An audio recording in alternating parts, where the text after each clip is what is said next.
if you have ChatGPT app on your phone or on your laptop open, try this. Pick a number between 25 and 35. Most of you will get 31. Try it. Some of you will get 29 or 30. Very few will get the other numbers.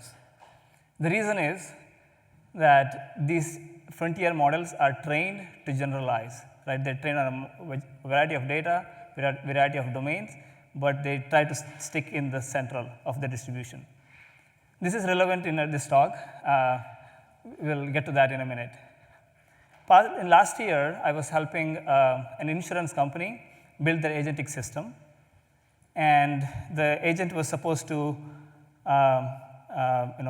look at the claim, look at the policy, and recommend, is it a decline or approve, right? And demo went great, and everyone was happy, and they wanted to put it into production. And soon, it died 3 times. Death number 1. Within a week, policy or the agent declined a surgery claim, and it was actually not correct. The reason being, it tried to generalize, right? The model tried to generalize, but it did not understand the nuances of the claim or the policy, right? It was trying to go reason from its training data. And the death number 2, the security team asked, who is this agent? What's its identity? What can it access because it's accessing APIs? Who decides what it can access? So identity, they were hesitant to put into production. And death number 3 was the compliance team. There is no guardrail, there's no audit trail. You can't explain why it reasoned, how it reasoned, when it reasoned, like there's no visibility into that. So they pulled the plug, right? So if you, here it is. Oops. Yeah, so most of the companies will, stay between 1 and 2, and very few break through to 3 and 4 in agentic journey. And because agentic, enterprise is not that simple. It has, a lot of, maybe we put it in 3 buckets, right, of why it stalls. Number 1, as we talked about, the model itself. If your model is not good, doesn't matter how much security you put into it, how much guardrail you put into it, if you're governing a garbage, right? So model has to be good. So the model hallucinates, sometimes it's not trained on your data, not your workflows. And the second pillar is, security. We talked about, you need to have an identity, access, and across the company, you have to implement that.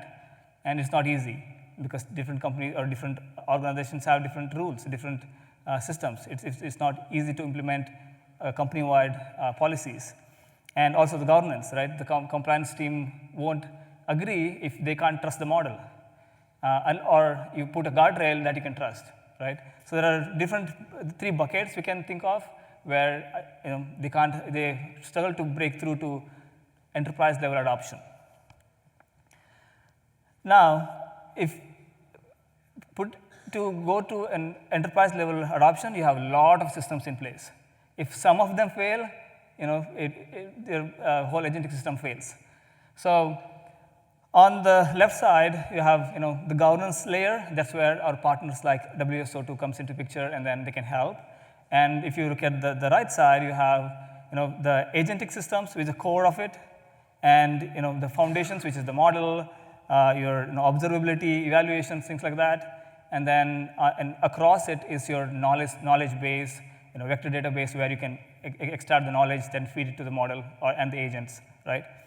And it's kind of a together story where the foundation of the model with using SageMaker and Bedrock from AWS and the governance layer from WSO2 can complete the picture of how can it elevate it to an enterprise level from POC or from your pilot. If you zoom in a little bit to look into what goes on into agent in AWS stack, is you have open source tools and frameworks you can use. You have a choice. And then when it comes to infrastructure, you have Bedrock, where you can select the models. You have model choice. You have memory and other things needed for your agent to work. And then you have, so that's the agent core piece, where it comes to a runtime. You have memory and runtime needed for your agents. So your workflow, your model selection, and customization, and then runtime. So you can fit all them into your workflow using AWS different solutions, right? And then you have the knowledge base we talked about, which feeds all the data that's needed, context needed for your agents. If you zoom back a little bit now, if you look at, that's all good, but how do we improve the model itself? Most of the times, most of the companies who are adopting agents, you use off-the-shelf models, right? And you run into the same issue that we discussed earlier. The insurance example I talked about, and the number 25 to 35 generalizes it. If those models are never trained on your data. They were not trained on your workflows.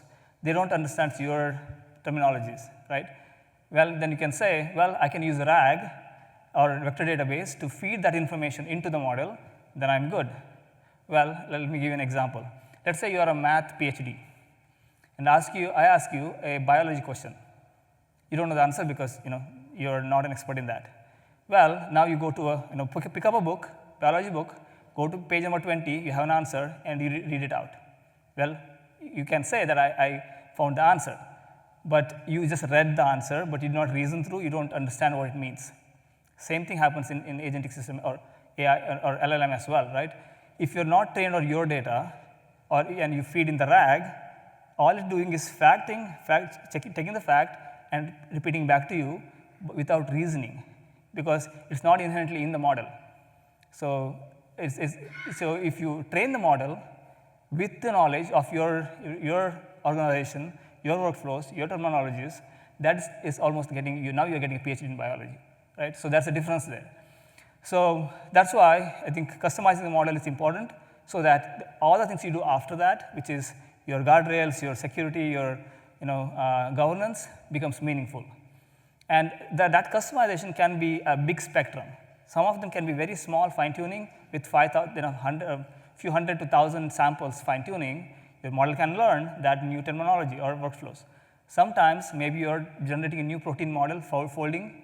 That is very specific. It may require deep, continuous pre-training kind of a model customization, where you're almost building your own, version of the model.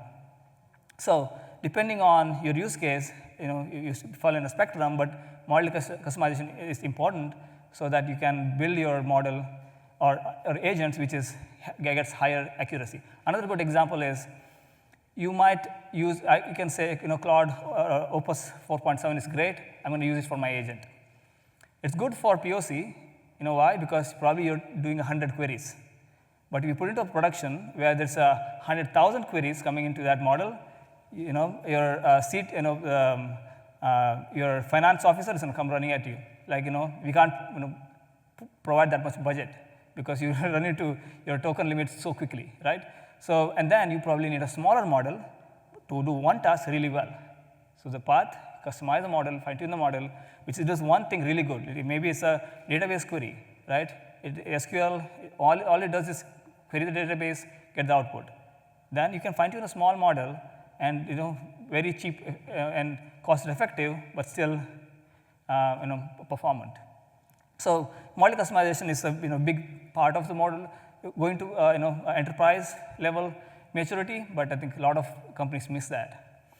And then once you have that, you can import that model into Bedrock. Now you have one of the models as a choice, right? So you fine-tune the model along with your frontier models as a choice. You put that into your agent system. And then agent core takes care of your runtime, memory, and so on. And then that's also good. Now, on top of it, partners like WSO2 can bring in governance layer, right? So if your foundation model is good, it understands your domain, it understands your workflows, and you built the infrastructure through Bedrock, and you have your runtime through Agent Core. Now the enterprise level wide governance can be applied through WSO2, right? So this completes your story. So now we're going back to our 3 buckets, why, or 3 deaths we talked about, why we fail. You can complete that through this framework. With that, you can start customizing with AWS. You can build on Bedrock and Agent Core and SageMaker AI, and govern with AWS and WSO2. Thank you. Thanks for your time.